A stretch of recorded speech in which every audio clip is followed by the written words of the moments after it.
Witam Państwa. Gościem studia PH24.pl jest pan Luis Delfour, dyrektor Instytutu Plinia Correi de Oliveira w Brazylii.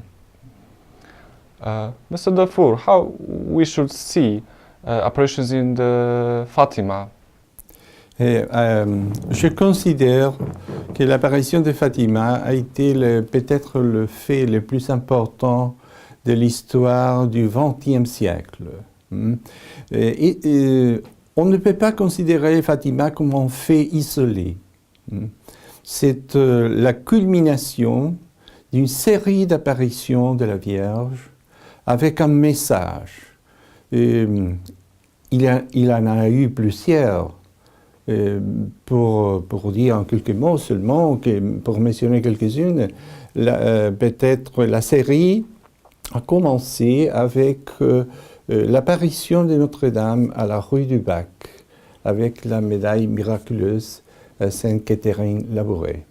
Elle, la Vierge, lui a donné la médaille, bien connue aussi en Pologne, et a annoncé le besoin d'une pénitence du monde, parce que le monde allait dans la mauvaise direction. Et la Vierge annonçait la révolution communiste de la Commune de Paris, 1871, et comme un châtiment si le monde ne changeait pas le pas. En 1848, nous avons eu aussi l'apparition de la Vierge à 1846, et 1846, l'apparition à la Salette.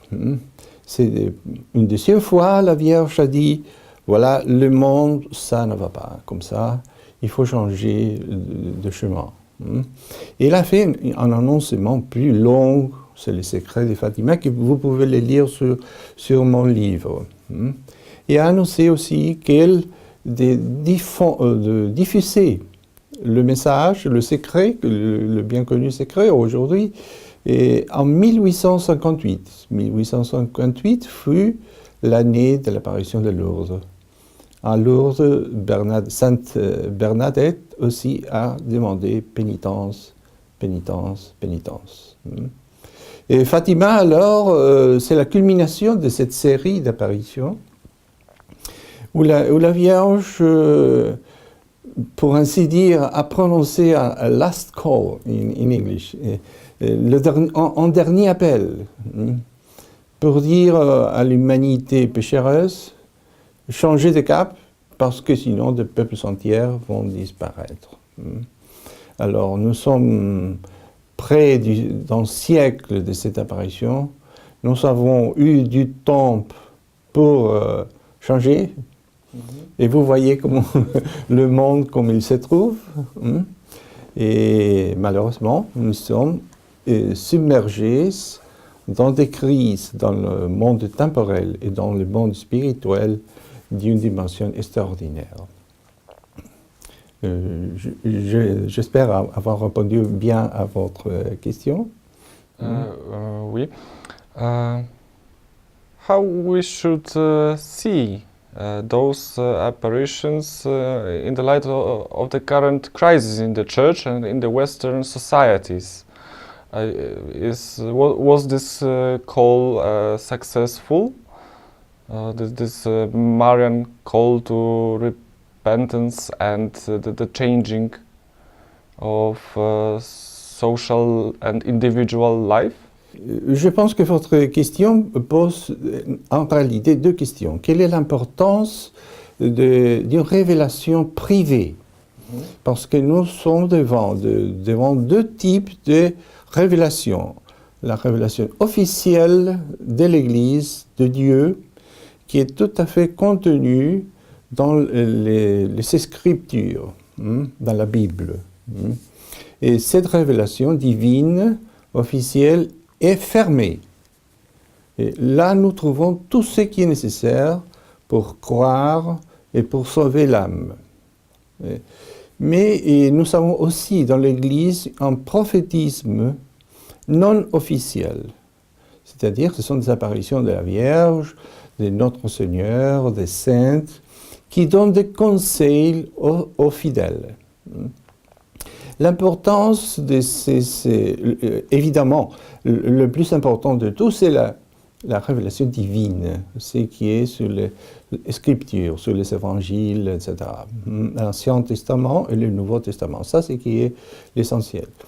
Et les révélations particulières, individuelles, non officielles, comme les apparitions de la Vierge à Fatima, à la Salette, à Lourdes, à la rue de Bac, à Paray-le-Monial, Notre Seigneur, etc., sont des interventions de la Providence dans des moments donnés pour clarifier les esprits. Parce que quelquefois la confusion est tellement grande que les livres sacrés ne sont pas suffisants. Nous avons des exemples aussi avec les prophètes dans l'Ancien Testament.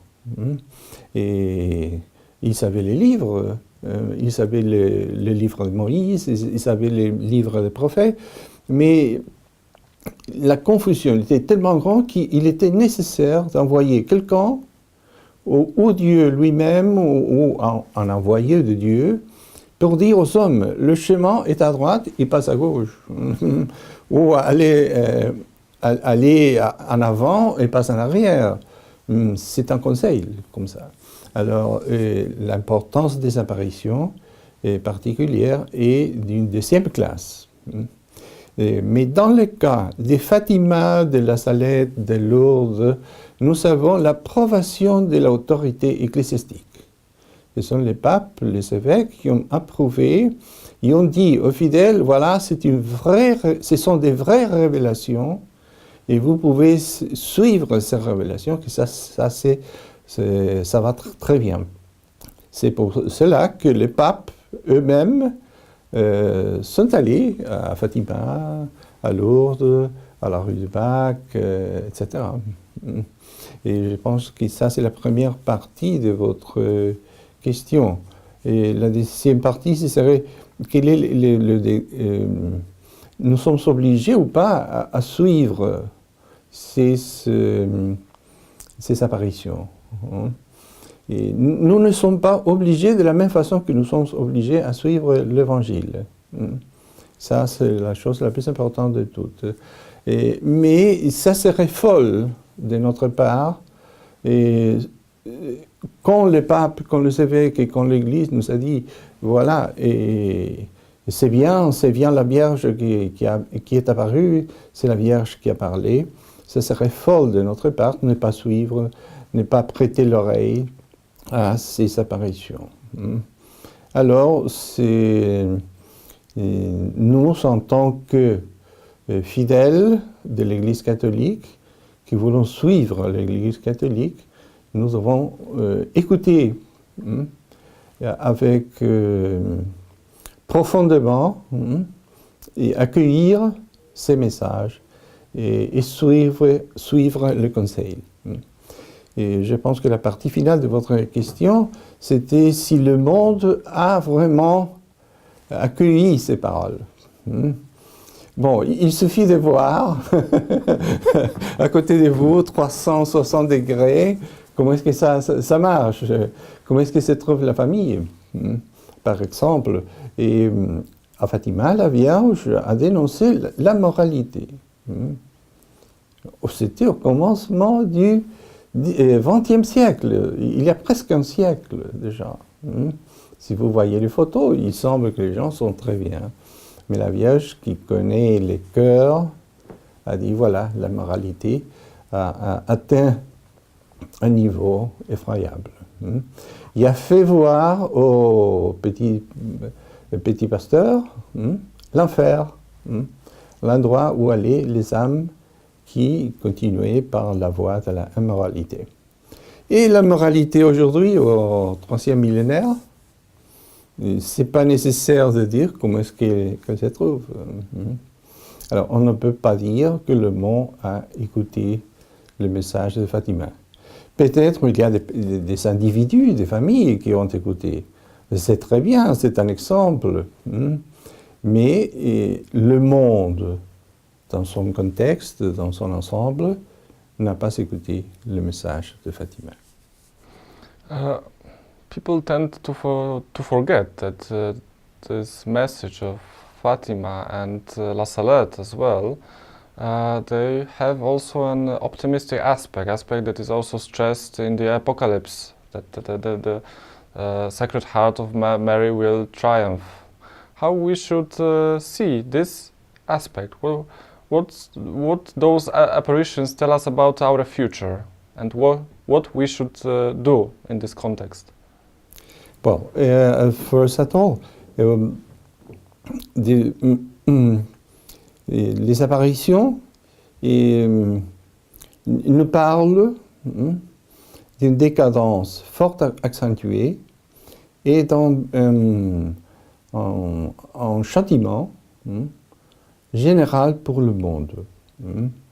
Et ces châtiments peuvent avoir des caractéristiques semblables à ceux de la fin du monde. Ce ne sera pas la fin du monde. La Vierge n'a jamais parlé à Fatima, à La Salette, à Rudebecq de la fin du monde. Elle a parlé en châtiment universel et puis en triomphe de la Vierge. Et ce triomphe, ce sera la reconnaissance officielle par les nations, évidemment par les autorités ecclésiastiques aussi, de la royauté de la Sainte Vierge sur l'humanité.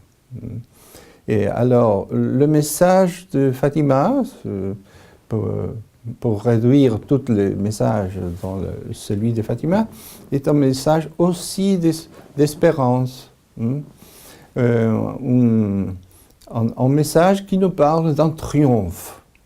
Mais que ce triomphe, on va atteindre ce triomphe, pas nous, nous ne sommes pas les vainqueurs, nous voulons être des instruments de ce triomphe.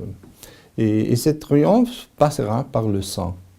C'était lui-même le saint Maximilien Kolbe qui a dit qu'il voyait un jour un chevalier de la Vierge, de l'Immaculée, mettre au Kremlin, au top du Kremlin, la bannière blanche de l'Immaculée. Mais pour cela, serait nécessaire passer par une épreuve de sang. Et alors, l'affaire, c'est pas... la question précise se pose... la question précise n'est pas optimisme ou pessimisme. Non, ça c'est pas bien. Et la position correcte est objectivité. Pas devenir triste comme ça, nous allons mourir tous, les gens vont disparaître comme ça. Et pas l'autre position. La position optimiste, oh non, ça va aller très bien, et il y aura des petites choses comme ça, mais pour moi, ça va aller très bien. Ça, c'est l'optimisme fou. Et c'est la objectivité. Nous avons parlé de ça au congrès conservateur, ici, le samedi dernier.